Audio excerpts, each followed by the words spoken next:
आज जो हम अपना लेक्चर स्टार्ट कर रहे हैं वो है basically investment in equity securities. यानी जब एज अ कॉरपोरेशन आप किसी दूसरी कॉरपोरेशन के शेयर्स में इन्वेस्ट करते हैं, इक्विटी पार्ट में इन्वेस्ट करते हैं, तो हम उसे कहते हैं investment in equity securities like common stock preferred stocks. ठीक है, तो ये यहाँ पर इस चीज़ को आज हम डिस्कस करेंगे।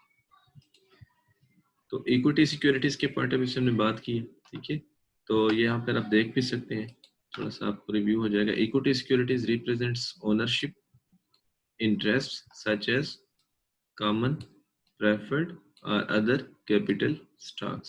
ठीक है, they include rights to acquire or dispose of ownership in interest at the agreed upon or determinable prices such as in warrants, rights and call or put options। क्योंकि ये हमारा एरिया नहीं है यहाँ पर पढ़ने का, तो इस वजह से बाकी क्योंकि ये भी कैपिटल स्टॉक के ऑप्शंस हैं, हमने जस्ट जो इसमें इक्विटी सिक्योरिटीज में देखना है अपने इस कोर्स में, वो कॉमन स्टॉक और प्रेफर्ड स्टॉक देखना है।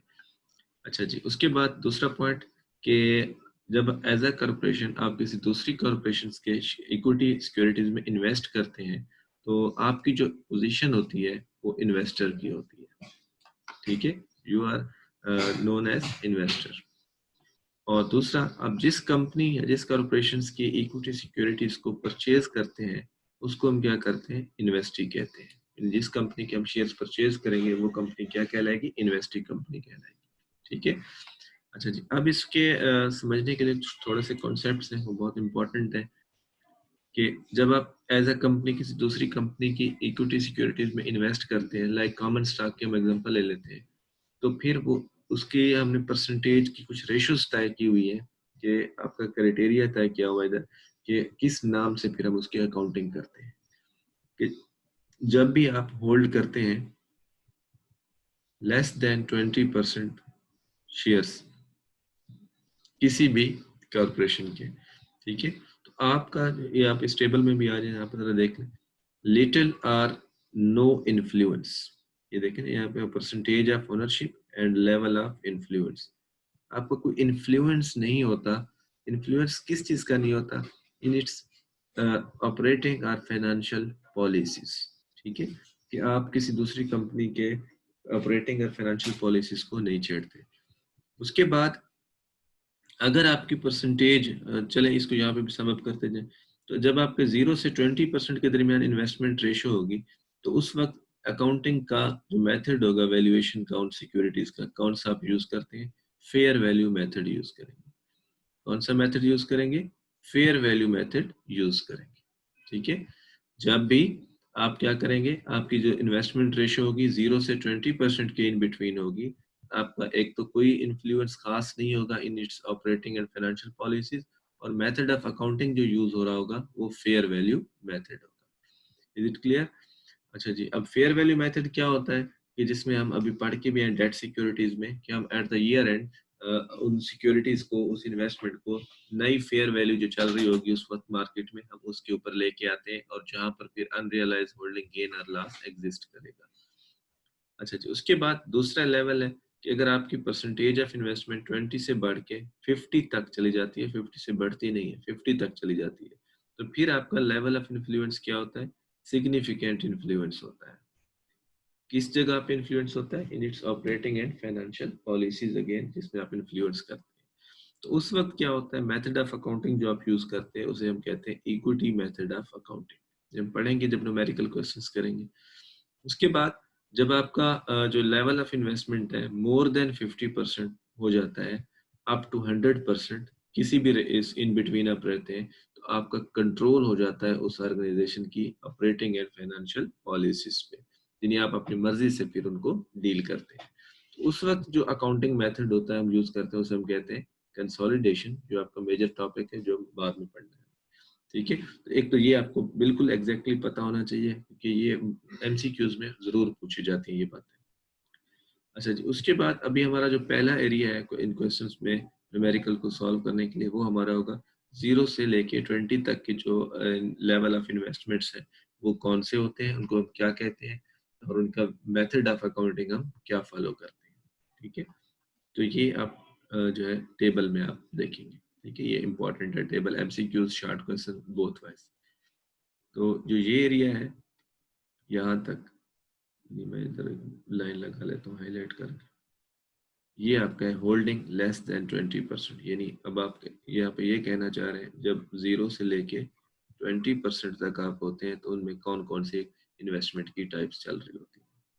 ठीक है, यहाँ पर जब आपकी 0 से लेके 20 तक परसेंटेज होती है तो आपके पास दो तरह की इन्वेस्टमेंट्स की कैटेगरीज हो सकती हैं, इंटेंशंस हो सकती है मैनेजमेंट की कि उस इन्वेस्टमेंट को कैसे हमने डील करना है। एक को हम कहेंगे अवेलेबल फॉर सेल, एएफएस, दूसरे को कहेंगे ट्रेडिंग। जबकि अगर आप थोड़ा सा रिकॉल करें, मैं डेट सिक्योरिटीज में हमने एक बात और भी पढ़ी थी जिसे हम कहते हैं हेल्ड टू मैच्योरिटी या एचटीएम सिक्योरिटीज।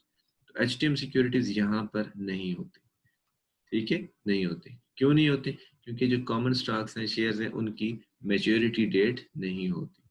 क्योंकि ये हेल्ड टू मैच्योरिटी है तो कॉमन स्टॉक की मैच्योरिटी डेट नहीं होती। आप उन शेयर्स को सेकेंडरी मार्केट में बेच सकते हैं एट एनी टाइम। ठीक है, अच्छा जी, उसके बाद ये दोनों कैटेगरीज हमने डेट में भी पढ़ी, सेम कैटेगरी है, सेम वर्किंग है, कोई इसमें ऐसी कॉम्प्लेक्स नहीं है, जस्ट कैटेगरीज उन्होंने यहाँ पे अलग से बना दी है। और सिर्फ एक फर्क है कि वहाँ डेट सिक्योरिटीज में इस चीज को हम इंटरेस्ट लिखते थे, डेट में इसको हम क्या लिख रहे हैं, डिविडेंड लिख रहे हैं। इसको क्या लिख रहे हैं, डिविडेंड लिख रहे हैं। डिविडेंड डिक्लेयर्ड जब होगा हम रिकॉर्ड करेंगे अदर इनकम में, और गेन एंड लॉसेस रिकॉर्ड करेंगे वहां पर भी करते थे from sale of the stocks या सिक्योरिटीज। और एएफएस में रिकॉर्डिंग अगेन हुई बैलेंस शीट में हम क्या करते हैं, फेयर वैल्यू पे करते हैं। और अदर अनरियलाइज्ड होल्डिंग गेन्स और लॉसेस उनको भी रिकॉर्ड करते हैं इन अदर कंप्रीहेंसिव इनकम, वहां पर भी हम यही करते थे। और रिकॉर्ड करते थे separate component of stock holders equity, तो यहाँ पर भी हम वही काम कर रहे हैं, दोनों चीजें हुई है। ठीक है, कोई ऐसी और कोई चेंज नहीं है। उसके बाद है ट्रेडिंग सिक्योरिटीज, इसको भी हमने फेयर वैल्यू पे रिकॉर्ड करना है जैसे एएफएस को करना है। और इसका जो अनरियलाइज्ड होल्डिंग गेन या लॉस है, it will be recorded in net income, यानी इनकम स्टेटमेंट। हमने ये जरा डिटेल में बात की थी, रिकॉर्ड किया हुआ है ऑलरेडी। उसके बाद dividend declared, gains and losses from sale, ये दोनों बातें हुई है। ठीक है, तो हम अभी चलते हैं इसके अकाउंटिंग पॉइंट ऑफ व्यू से न्यूमेरिकल सॉल्व करते हैं ताकि आपको ये बात फर्दर क्लियर हो जाए। ठीक है, न्यूमेरिकल की तरफ हम चलते हैं जी यहाँ पे। ठीक है, तो ये आपके सामने एक क्वेश्चन है, एक्सरसाइज 17-6, आपके पास जो नोट्स मौजूद हैं उसमें entries are available for sale and trading securities. ये एक सिंपल क्वेश्चन है, एग्जाम में इस तरह का क्वेश्चन नॉर्मली नहीं पूछा जाता, लेकिन कॉन्सेप्चुअल स्टडी के लिए हमें ये देखना जरूरी है क्योंकि हमने एमसीक्यूज भी देने हैं, शॉर्ट क्वेश्चन भी। The following information is available for Barclay Company at December 31st, 2014 regarding its investment. Securities हमें दी गई हैं 3000 shares of M Corporation's common stock and 1000 shares of C Incorporated preferred stock. इनके दोनों की कास्ट्स हैं और इनकी फेयर वैल्यू है। बेयर इन योर माइंड कि ये डाटा कब दिया गया है, दिसंबर 31st, 2014। अच्छा जी, अब उसके बाद रिक्वायरमेंट में क्या है, prepare the adjusting entry if any for 2014 assuming the securities are classified as trading securities. ठीक है जी, हम इसको अभी सॉल्व कर लेते हैं। एडजस्टिंग एंट्री, लेकिन पूछा क्या गया है, एडजस्टिंग एंट्री। अगर आप याद करें थोड़ा सा कि जो डेट सिक्योरिटीज है उनमें हम एक फेयर वैल्यू एडजस्टमेंट टेबल बनाते थे, जितना भी हम जाके वो एडजस्टिंग एंट्री करते थे। तो फॉर्चुनेटली इस तरह के क्वेश्चन में देखें ये टेबल का फॉर्मेट बना हुआ है, यानी ये फेयर वैल्यू एडजस्टमेंट टेबल मैं इसे कह देता हूँ। ठीक है, तो जस्ट आपने ये करना है, यहाँ पे एक कॉलम और बना लेना है, अनरियलाइज्ड होल्डिंग गेन और लॉस। अनरियलाइज्ड होल्डिंग गेन और लॉस। ये हम ऐसा क्यों कर रहे हैं, क्योंकि जो हमारे पास सिक्योरिटीज हैं वो कौन सी हैं, इसमें ट्रेडिंग है और दूसरी जो कर में एएफएस है। एएफएस और ट्रेडिंग सिक्योरिटीज दोनों को जब हमने रिकॉर्ड करना है तो उसको फेयर वैल्यू पे क्योंकि करना है। यही हमने पढ़ा है ना, बैलेंस शीट में जब हम उसकी वैल्यूएशन करते हैं तो वो फेयर वैल्यू पे करते हैं। अब यहाँ पे उनकी कास्ट भी बताई हुई है, फेयर वैल्यू भी बताई हुई है। हमने वैल्यू तो इस पे रिकॉर्ड करना है, तो ऐसे जंप नहीं कर देना इस वैल्यू पे। तो इनके दरमियान की जो एडजस्टमेंट्स हैं उनको भी हमने अकाउंट फॉर करना है। तो उसको अकाउंट फॉर करने के लिए ही हमें ये सारा कुछ टेबल के तौर पर बनाना पड़ता है। अब यहाँ पर देखें कास्ट 40,000 है तो फेयर वैल्यू 48,000 है, इसका मतलब है हमें यहाँ पे 8,000 का क्या हो रहा है, बेसिकली गेन हो रहा है, अनरियलाइज्ड गेन इसे हम कहते हैं, क्योंकि हमने प्रॉपरली सेल आउट नहीं किया। सेल आउट करते हैं तो उसको हम कहते हैं रियलाइज्ड गेन। और दूसरे शेयर्स में हमें 25,000 और 22,000, इसका मतलब 3,000 का लॉस हो रहा है। ठीक है, तो ओवरऑल अगर हम बात करें तो हमें 5,000 का गेन हो रहा है। ठीक है, और प्रीवियस बैलेंस भी कोई नहीं है हमारे पास, सिक्योरिटीज फ्री का जो प्रीवियस बैलेंस होता है वो 0 है। इसका मतलब है हमें जो एंट्री करनी होगी वो इसी 5,000 की ही करनी होगी। और उस एंट्री के नरेशन में हमने क्या लिखना होता है, basically securities fair value adjustment account, इसको इधर डेबिट और क्रेडिट क्या करना है, ये हम इस तरह से करते हैं। अब गेन की क्योंकि एंट्री है तो इस गेन की एंट्री को हम क्या करते हैं, रिक्वायरमेंट ए। ठीक है, ये एंट्री है जी दिसंबर 31, 2014 को, उसको हमने एडजस्टिंग एंट्री करनी है बेसिकली। तो हम क्योंकि ये गेन की एंट्री बन रही है तो हम यहाँ लिखेंगे securities fair value adjustment account debited. ठीक है, कौन सी है, ट्रेडिंग टाइप है। और अनरियलाइज्ड होल्डिंग गेन और लॉस, अब यहाँ लिखेंगे इनकम, और अमाउंट हमारी क्या आ जाएगी 5,000, और यहाँ पर भी 5,000। ठीक है, तो हम इस तरह से अपने इस पोर्टफोलियो इन्वेस्टमेंट को रिकॉर्ड करेंगे। अब यहाँ पे फीचर्स देख लें, यहाँ पे कि हमने क्या रिकॉर्ड किया है। जब भी ट्रेडिंग सिक्योरिटीज होती हैं, ठीक है, यहाँ पे देखें ट्रेडिंग सिक्योरिटीज होती हैं तो हम अनरियलाइज्ड होल्डिंग गेन और लॉस के साथ वर्ड यूज करते हैं इनकम। ये इस चीज को डिनोट करता है कि हमने इसको इनकम स्टेटमेंट में लेके जाना है। जबकि जब एएफएस होगा तो उसके साथ देखें दूसरी जो हमारी रिक्वायरमेंट है उसमें सेम ही एंट्री हमने बनानी है, टेबल भी यही है, वर्किंग भी यही है, जस्ट कैटेगरी क्या है एएफएस। तो एएफएस जब होती है तो हम क्या लिखते हैं, सेम सारा कुछ चाहिए, securities fair value adjustment account AFS और अनरियलाइज्ड होल्डिंग गेन और लॉस, और यहाँ पे हम लिख लेते हैं इक्विटी। ठीक है, सेम अमाउंट 5,000 और 5,000। ये छोटा से कॉन्सेप्ट थे, ये सिखाने जरूरी थे कि फुल फ्लैज एक एग्जाम स्टाइल क्वेश्चन नहीं है, लेकिन इसमें बातें जो इम्पोर्टेंट है वो आपने सीखी है। अच्छा जी, उसके बाद रिक्वायरमेंट सी में है discuss how the amounts reported in financial statements are affected by the entries in A and B. अब हमने करना तो बेसिकली डिस्कस है। डिस्कस का मतलब क्या है कि ये जो चीज थी यहाँ पे हमने अभी टेबल में पढ़ी है, अगर आप यहाँ पर देखें डिस्कस करना है कि अवेलेबल फॉर सेल और ट्रेडिंग सिक्योरिटीज का इफेक्ट जो है इन फाइनेंशियल स्टेटमेंट्स में क्या है। अब देखो जब ट्रेडिंग सिक्योरिटीज होती हैं तो इनका फाइनेंशियल स्टेटमेंट्स में और कोई इफेक्ट नहीं है सिवाय इसके कि हमने इसका जो अनरियलाइज्ड होल्डिंग गेन या लॉस है वो इनकम स्टेटमेंट में रिकॉर्ड करना है। ठीक है, जबकि अवेलेबल फॉर सेल जो सिक्योरिटीज है उनको हमने कहाँ रिकॉर्ड करना है, अदर कम्प्रीहेंसिव इनकम में and separate component of stock holders equity. ये डिस्कशन है, ये हमारे उधर क्वेश्चन का जो बात पूछ रहे हैं ये आंसर है उसका। ठीक है, कि भाई अवेलेबल फॉर सेल सिक्योरिटीज के रिलेटेड गेन और लॉस को आपने कैसे रिकॉर्ड करना है, फाइनेंशियल स्टेटमेंट्स कैसे हिट होंगी, और अगर ट्रेडिंग सिक्योरिटीज है तो तब फाइनेंशियल स्टेटमेंट्स में इसका इफेक्ट क्या होगा। ठीक है, तो अभी हम जाके उनको ये मेंशन कर देते हैं, यही सारी बात डिस्कशन के पॉइंट ऑफ व्यू से लिखना यही कुछ है। Requirement see about trading, trading securities के रिलेटेड हम ये लिख लेते हैं unrealised holding gain will be reported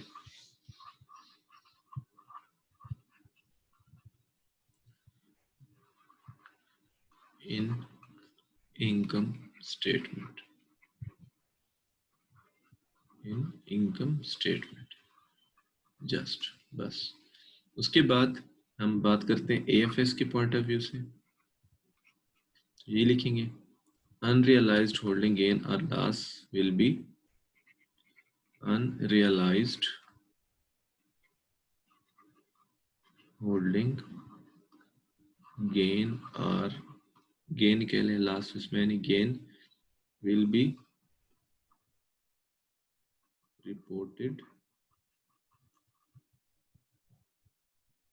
in other comprehensive income and as separate component of stockholders equity। Just वही डिस्कशन है जो हमने बात ऊपर टेबल में सीखी है, उसी को हमने यहाँ रिपोर्ट कर दिया है। ठीक है, अब यहाँ पे उन्होंने डिस्कशन का पूछा है, अगर वो पूछते प्रेजेंटेशन का कि प्रेजेंटेशन क्या होगी इन फाइनेंशियल स्टेटमेंट्स, तो वो स्लाइटली डिफरेंट हो जाएगी। इन हमें बना के बताना होगा कि फाइनेंशियल स्टेटमेंट्स में ये किस तरीके से प्रेजेंट की जाएगी। तो अभी यहाँ पर ये हमारा क्वेश्चन कंप्लीट होता है, छोटे से कंसेप्ट्स लेकिन इम्पोर्टेंट थे। ठीक है, उसके बाद हम आते हैं अपने इस एक और इम्पोर्टेंट क्वेश्चन में, ये एग्जाम स्टाइल क्वेश्चन है, तो इसको हम देख लेते हैं अभी।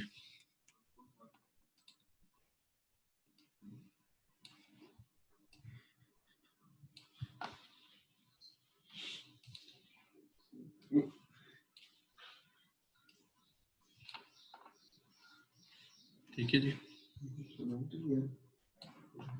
चले इस क्वेश्चन को हम देखते हैं। ये भी आपकी एक एक्सरसाइज है। ट्रेडिंग सिक्योरिटीज इसका टाइटल दिया हुआ है, अदरवाइज क्वेश्चन में आपको ये टाइटल नहीं दिया जाता जब एग्जाम होता है, तो आपने खुद ही देखना होता है।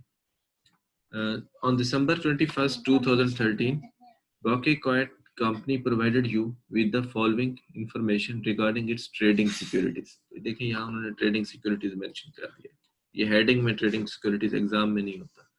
अच्छा जी, अब उस डेट को उन्होंने डाटा प्रोवाइड किया, December 31st 2013 को हमारे पास क्या कुछ स्टेटस है ये उन्होंने हमें बता दिया। अब देखें, इन्वेस्टमेंट है, ट्रेडिंग उन्होंने बताया हुआ है, किस किस कंपनीज का उन्होंने स्टॉक लिया हुआ है ये भी उन्होंने हमें बता दिया, यानी एक पोर्टफोलियो समझ लें कि इस कंपनी का, इस कंपनी का, इनकी कॉस्ट ये थी, इनकी फेयर वैल्यूज ये है इस डेट को December 31 को, और अनरियलाइज होल्डिंग गेन या लॉसेस भी उन्होंने हमें बता दिए हैं। फेयर वैल्यू का प्रीवियस बैलेंस कोई नहीं था, अब फेयर वैल्यू का क्रेडिट बैलेंस है 1400 क्योंकि ओवरऑल लॉस है। अब उन्होंने आगे हमसे पूछा है, during 2014 Colorado company stock was sold, Colorado company stock was sold for 9,400. The fair value of the stock on December 31st, 2014 was Clemson Corporation stock 19,100. Fellows company stock 20,500. Instructions: prepare the adjusting journal entry needed on December 31st, 2013. तो सबसे पहले अभी उन्होंने हमसे पूछा है कि December 31st, 2013 को अगेन एडजस्टिंग एंट्री क्या होगी। तो हमने अभी सीखा भी एडजस्टिंग एंट्री को कि किस तरीके से हम बनाते हैं। ठीक है, December 31st, 2013 को तो ये टेबल बनी हुई है ऑलरेडी एडजस्टिंग एंट्री के लिए, हमें अलग से टेबल बनाने की जरूरत नहीं है, और इसके आंसर से हमें पता है कि ये इस चीज का हमने एंट्री बनाना होता है, एडजस्टिंग एंट्री। अभी हम पहले भी ये बात सीख चुके हैं। तो फेयर वैल्यू एडजस्टमेंट अकाउंट ये उन्होंने बता दिया हुआ कि क्रेडिट है, अल्टीमेटली जब लॉस होता है तो हम ये एंट्री करते हैं। December 31, 2013 unrealised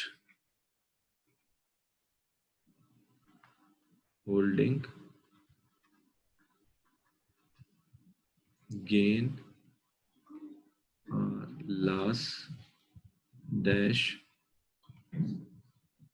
income. अब इनकम क्यों लिखा, क्योंकि ये हमारे पास ट्रेडिंग पोर्टफोलियो, ट्रेडिंग सिक्योरिटीज है, $1400, और उसके बाद fair value adjustment, securities fair value adjustment account, trading securities है ये, क्रेडिट $1400। ठीक हो गया।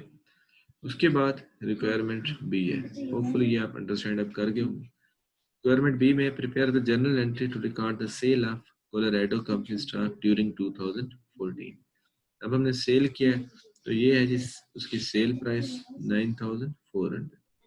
तो हम यहाँ पे लिखते हैं जी, सेल प्राइस के हिसाब से बैंक में या कैश में हमारे पास पैसे आ गए $9,400। ठीक है जी। अच्छा जी, उसके बाद हम लिखते हैं कि जो सिक्योरिटीज थी उसकी वैल्यू क्या थी कोलोराडो स्टॉक की। ये देखिए, ये है 10,000। उसकी कास्ट क्या थी 10,000, और हमने उसे बेचा कितने में 9,400। तो हमें लॉस हुआ। लॉस हमेशा डेबिट में आ जाएगा। Loss on sale of security C company यानी कोलोराडो कंपनी जो है 600, और हमसे ये जो इन्वेस्टमेंट है ये चली गई। इसको हम क्योंकि इक्विटी इन्वेस्टमेंट कहते हैं, डेट नहीं कहते, इक्विटी इन्वेस्टमेंट, और आगे लिख देंगे सी कंपनी जो थी, ताकि रेफरेंस दे दे सी कंपनी वाली इन्वेस्टमेंट चली गई विद अमाउंट टू 10,000। ठीक है, जो ये सेल की ट्रांजैक्शन हो गई। उसके बाद again prepare the journal entry adjusting journal entry needed on December 31st 2014।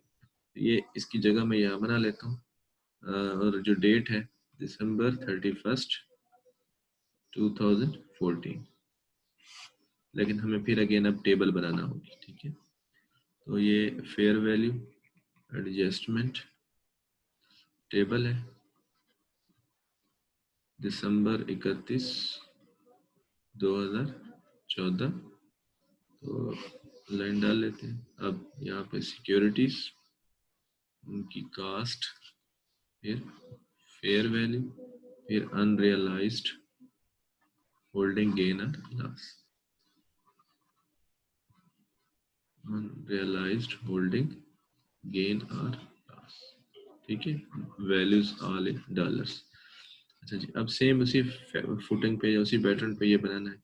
अब ये ध्यान में रहे कि जो सी कंपनी है ये हमने सेल कर दी है। सी कंपनी क्या कर दी है, सेल कर दी है।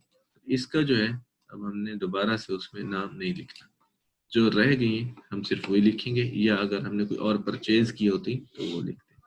तो सी कंपनी है, ये CL में यहाँ लिख लेता हूँ और यहाँ BF लिख लेता हूँ।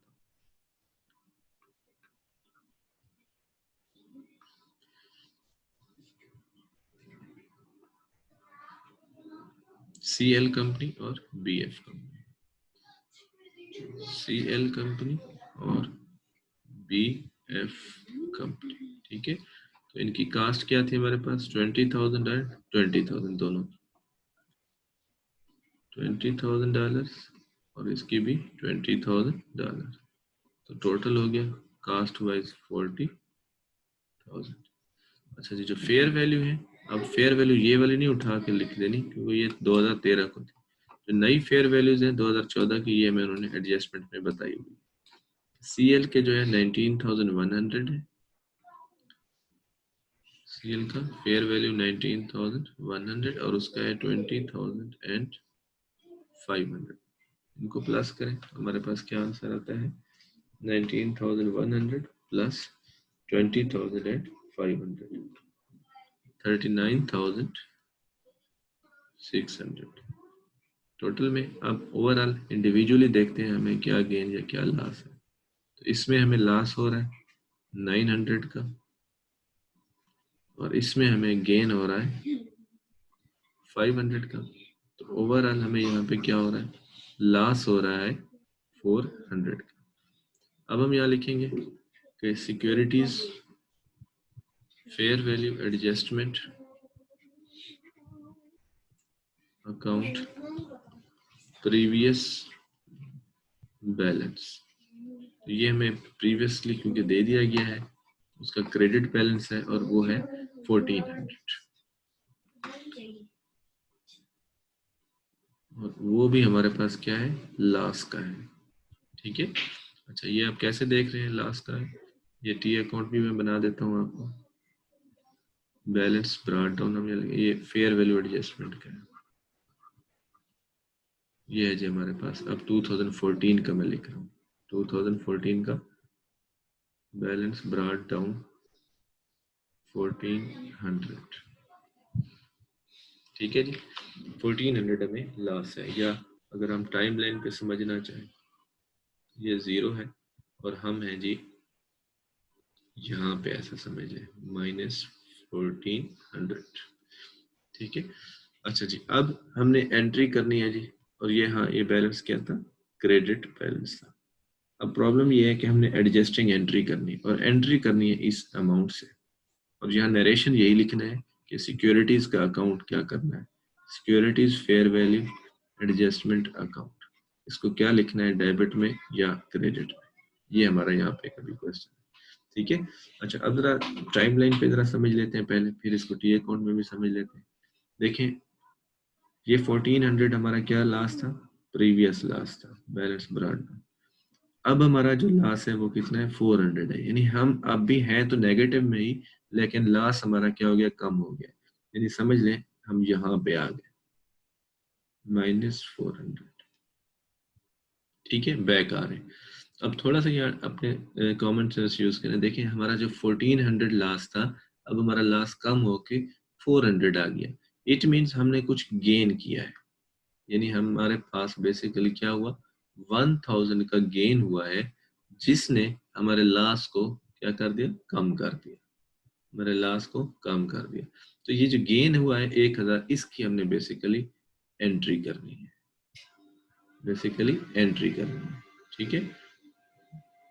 तो अब हम इसकी एंट्री कर लेते हैं,